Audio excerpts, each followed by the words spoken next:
Hi guys! Welcome to my mini vlog! For today's video, nadawat na ako akong parcel from Shopee.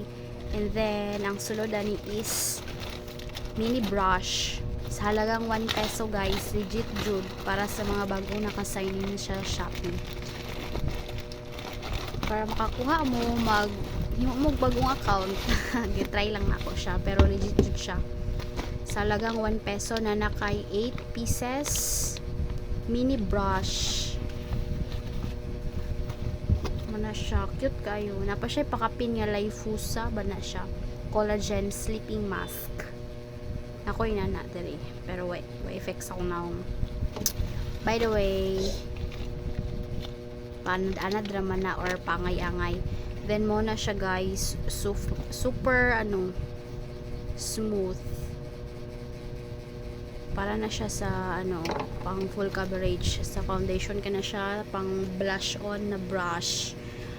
Siya isa ka dangaw, natagak pa jud. Isa ka dangaw. Mini brush lang siya. Cute kaayo, smooth.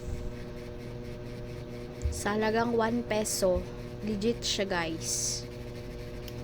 Kaning isa is pang siya, highlighter. Kani kay pang sa kilay, pang brow, kanang panglinis sa kilay para ma-applyan na og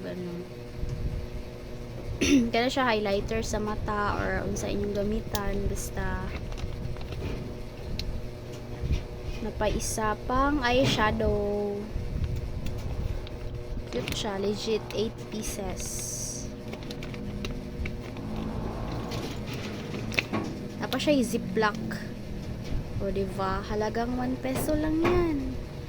May mini makeup brush ka na. Super legit. Abi na ko mas scam ko ani di man di ay. Legit jud siya. Pero okay naman po kay piso. Thank you for watching.